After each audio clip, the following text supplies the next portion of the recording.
Hello everyone, welcome back to our YouTube channel Lawyer Stuff, and today I, Akansha Sinha, is here to discuss a very important act which has been recently in news. The name of the act is the National Capital Territory of Delhi Amendment Bill 2021, which has been introduced in Lok Sabha on 15th March, and it has also got President's assent recently on 28th March 2021. Before coming to the amendments that has been proposed in the bill, let us look at some of the facts in the background which date back to 1991.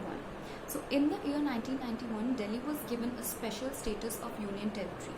By special status, I mean that Delhi was redesignated as National Capital Territory of Delhi, in short, NCT of Delhi, and the administrator has been redesignated as Lieutenant Governor. This act, which has recently been introduced, aims to amend the Principal Act, namely the Government of National Capital Territory of Delhi Act 1991. So there are basically 4 sections in which the amendments has been proposed in this bill. These are section 21, 24, 33 and 44.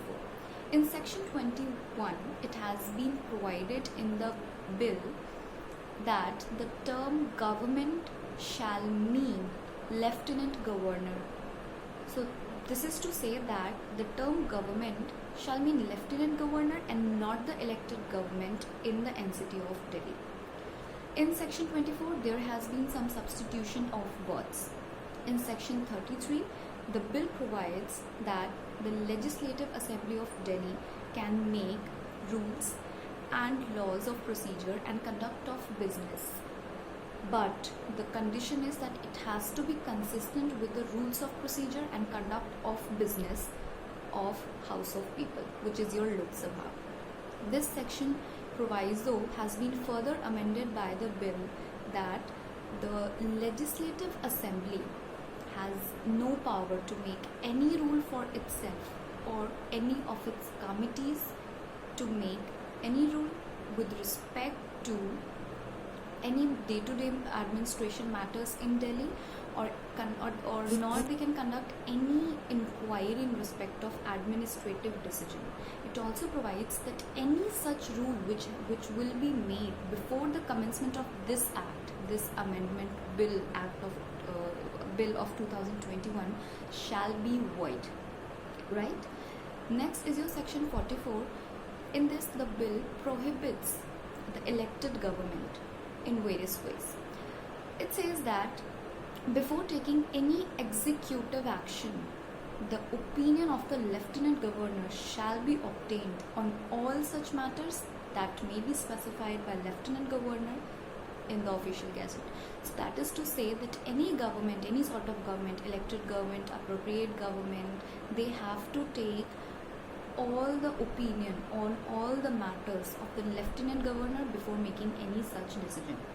Further, this bill also requires that the Lieutenant Governor shall reserve some bill for the consideration of the President.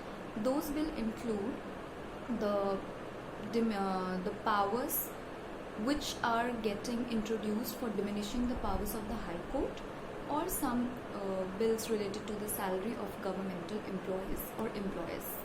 Right? So if you see the bill of 2021, there is a statement of object and reasons which says that this bill is to give effect to the interpretation which has been given by our Honorable Supreme Court in the year 2018 and 2019. So, and also it also ensures that the President has an opportunity to exercise the powers entrusted to him by our Constitution of India. This bill has been widely criticized by the opposition on the ground that it demolishes the federal structure of NCT of Delhi by transferring the powers from elected government to Lieutenant Governor. Let me know in the comments that what you think about this bill, which has recently got President's assent. Thank you so much.